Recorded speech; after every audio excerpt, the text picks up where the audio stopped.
দিমা, গোটা রাজ্য জুড়ে উর্মিমালার খোঁজ চলছে। তোমরা কিন্তু সাবধানে থেকো। সে নয় থাকবো, কিন্তু তোমার এই শরীর নিয়ে রাজবাড়ি থেকে এখানে এলে কেন? নিশ্চয় লুকিয়ে এসেছো। দিদি, দিদি কি হয়েছে বোন? দিদি, কুমারকে কোথাও পাওয়া যাচ্ছে না, প্রাসাদের কোথাও নেই কুমার। নেই মানে? রাতে ছিল না? দিদি রাতে তো আমি ওর পাশেই ছিলাম, কিন্তু ভোরের দিকটা উঠে দেখি কুমার নেই দিদি। প্রাসাদের সব কটা ঘর খুঁজে দেখেছিস? বারান্দা? মাঝে মাঝে তো ভোরবেলা বারান্দা গিয়ে দাঁড়াই। প্রাসাদের সর্বত্র আমি খুঁজে দেখেছি দিদি, কুমার কোথাও নেই। দিদি, দিদি কুমারের শরীর খুব দুর্বল। কুমার কোথায় গেছে দিদি? কুমারের কোনো বিপদ আপদ হয়নি তো? ছেলেকে নিয়ে আমি কি করি আমি এই ছেলেকে নিয়ে? ওরা যে রাতে সামান্য করে অসুস্থ শরীরেও প্রাসাদের বাইরে চলে গেল।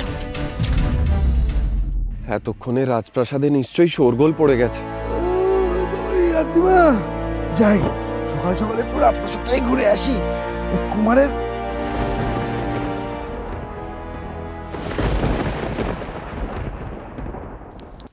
কি তুমি? তোমাদের খোঁজ নিতে এলাম। হ্যাঁ, কিন্তু তুমি কেমন আছো?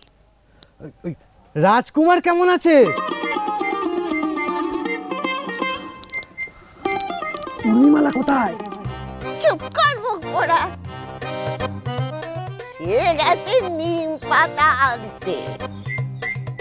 হ্যাঁ, রাজকুমার ভালো আছেন, কুমার ভালো আছেন, সবাই ভালো আছেন। শোনো, তোমার সাথে কথা আছে। এসো। কি? দেখো সুধন্য, উর্মিমালার ওই অস্ত্র আমি নিজে চোখে দেখতে চাই। অস্ত্র? কুমার আবার সকাল সকাল অস্ত্র শস্ত্র কেন? বলছি চলো না, তার চেয়ে বরং আমরা গিয়ে ওই ঠাকুরের নাম সংকীর্তন করি। চলো। শোনো না, শোনো এদিকে।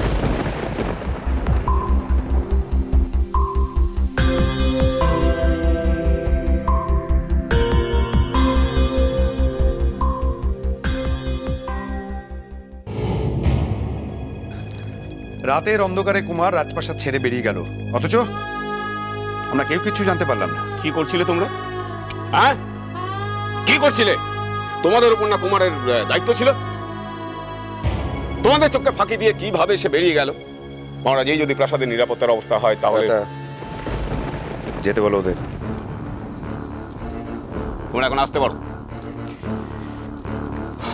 রক্ষীরা কি করবে? কুমার যদি এরকম দায়িত্ব জ্ঞানীর মতো কাজকর্ম করে, আর এর জন্য তোমরা সবাই দায়ী। প্রয়োজনের বেশি ভালোবাসা দিয়েছো তাকে তোমরা। মহারাজ আপনি দিদি মহারানীকে কিছু বলবেন না। আর তাছাড়া কুমারের তো কোনো দোষ নেই মহারাজ, দোষ তো আমারই। আমি মা হয়ে অন্য মনস্কতায় ঘুমিয়ে পড়েছিলাম। দেখেছো কুমারের দোষ কেমন তুমি ঢাকছো? এতটুকু বোধ বুদ্ধি নেই, কখন কি করতে হয় কিচ্ছু জানে না। সে নাকি ভাবি রাজা। মহারাজ, আপনি বিচলিত হবেন না, আমি যেভাবেই কুমারকে খুঁজে আনবো। কোথা থেকে আনবে খুঁজে? তুমি জানো সে কোথায়? আমি জানি সে কোথায়। খুঁজে আনবে। হ্যাঁ, সেটাই তো কথা। চারিদিকে দস্যুদের যে গুপ্ত আক্রমণ চলছে, সেটাই বড় চিন্তার। দস্যু দিদি, দস্যু আক্রমণে কুমার। আমি হাত জোর করে বলছি মহামন্ত্রী, যেভাবেই হোক আমার কুমারকে আপনি আমার কোলে ফিরিয়ে দিন। আমি কথা দিচ্ছি মহারাজ, আমি এই আঁচলে করে কুমারকে বেঁধে রাখবো, আর কোথাও যেতে পারবে না।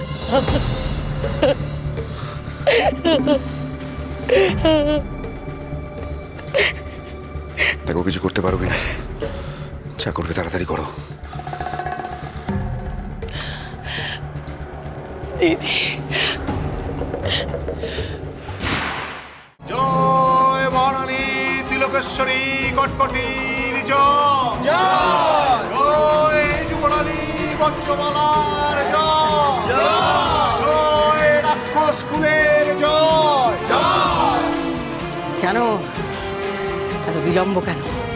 চল এখনই আমরা যাই অমৃতনগরীতে। অমৃতনগরীকে শ্মশান বানিয়ে দিই।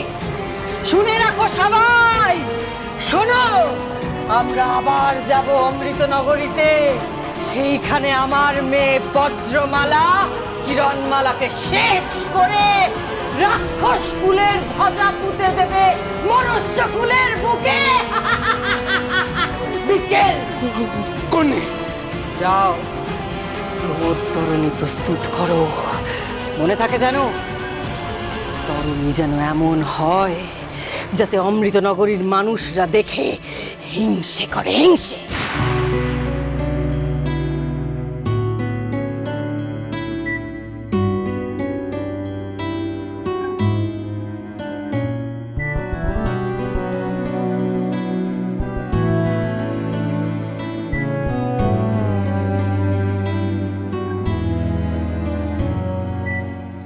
আপনাদের রাজবৈদ্য দেখছি কোনো কাজের না।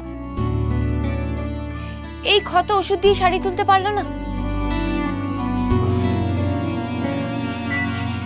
আচ্ছা, তুমি কি রাতে বসবে নাকি? এত কি বাচ্চা বলো তো?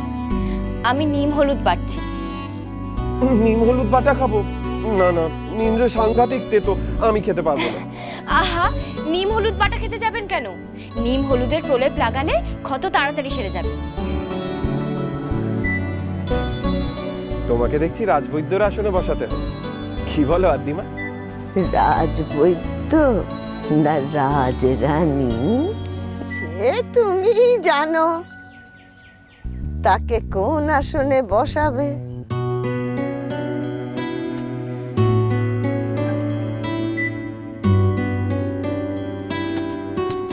এটা কি? আর কোনো কথা নয়, এবার আপনি চুপ করে বসুন তো ওখানে। কি হলো, যান।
আমি মহারাক্ষস সন্তুই ছুরি, আমার হাতে শেষ হবে ওই ছেলে আর এই বুড়ি।